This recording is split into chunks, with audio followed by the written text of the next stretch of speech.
Jangan lupa like, komen, dan subscribe channel YouTube TVRI Bengkulu dan nyalakan lonceng notifikasinya.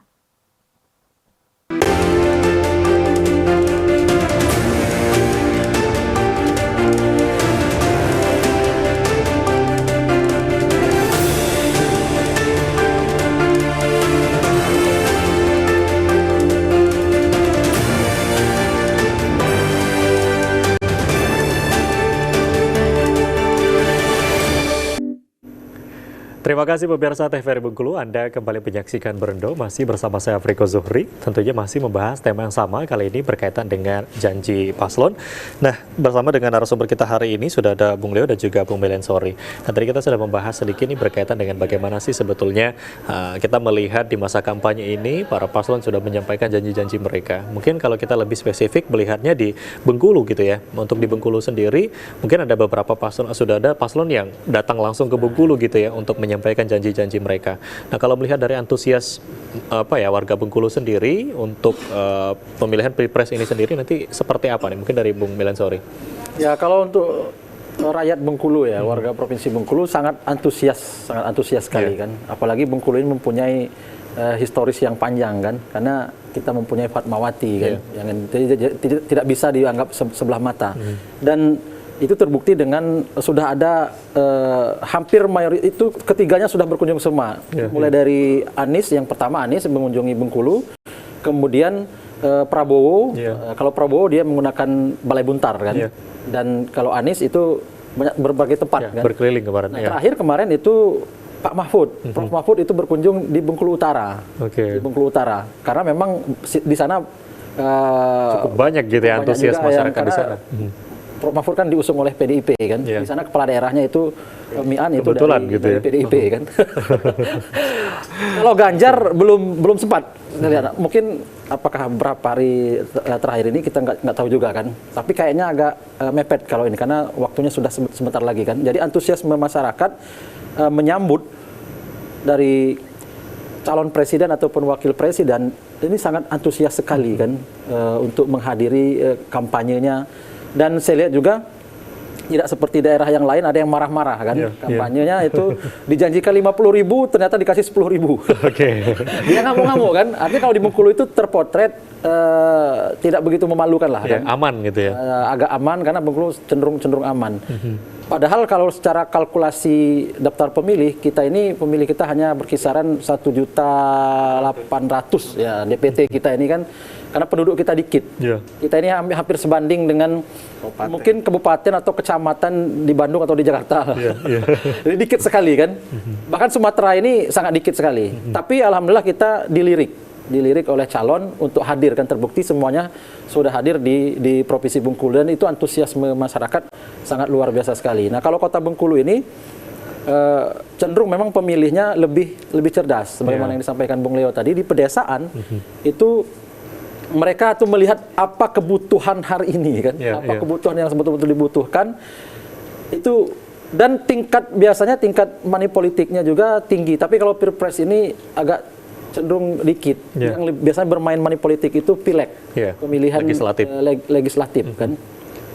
Nah, terkadang masyarakat ini inginnya itu sesuatu yang instan. Nah, padahal kalau kita lihat dari ketiga calon ini, ada yang menawarkan sesuatu yang instan, ada juga yang kemudian menawarkan sesuatu yang jangka panjang, yang bagaimana artinya memberikan pilihan gitu, pilihan. Dengan kita melihat dari kondisi masyarakat kita, katakanlah tadi untuk masyarakat Kota Bengkulu sendiri, katakanlah sudah cukup cerdas gitu, mereka tahu mana yang memang betul-betul mereka butuhkan gitu ya. Sedangkan dibanding dengan daerah-daerah katakanlah yang masih terpencil, untuk background pendidikannya yang masih kurang, ya mereka membutuhkan apa yang mereka inginkan. Dan hasil survei itu mayoritas ataupun dari data di BPS kan mencatat bahwa tingkat pendidikan di Indonesia ini dengan penduduk yang jutaan ini lebih banyak yang kemudian tidak tamat sekolah, kemudian juga tingkat pendidikan SD kan.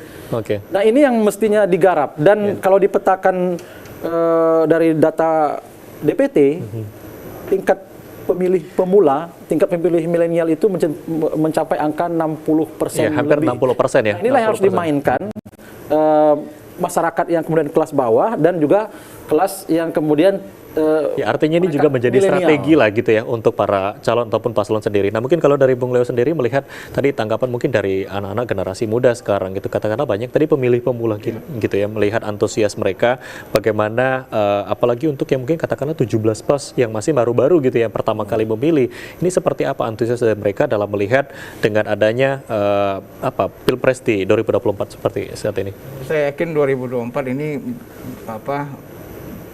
sangat besar banget animo untuk Gen Z dan milenial kali ini ya, 60%. Tapi ingin saya sampaikan, kedewasaan berdemokrasi Indonesia mungkin lambat laun juga akan seperti Amerika dan Singapura. Bertumbuh ya? Ya, Singapura itu berbeda nilainya, Diko.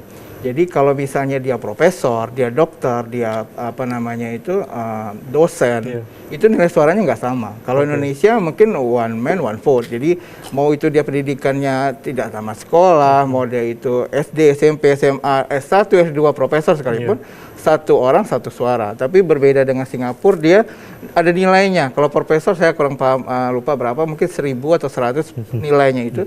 Jadi di Singapura itu demokrasinya seperti itu, dinilai apa yang dia perbuat, bagaimana pendidikannya, bagaimana dia untuk masyarakat selama ini itu dinilai semua. Jadi suaranya tidak one man one vote.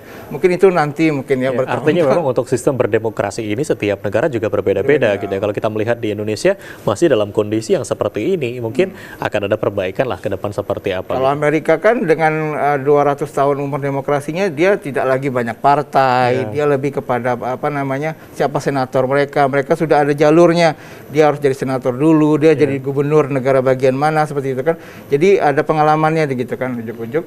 Jadi nggak kalau kita kan masih banyak partai dan sebagainya. Jadi kedewasaan berdemokrasi, bagaimana nanti demokrasi ini akan lebih majunya, ya belajar ya sahab demi sahab. Tapi yang balik lagi ke pertanyaan tadi, animo Gen Z, saya pikir paslon mungkin sudah berpikir nih, banyak cara kan paslon lakukan bagaimana melirik mereka untuk akhirnya memihak kepada mereka.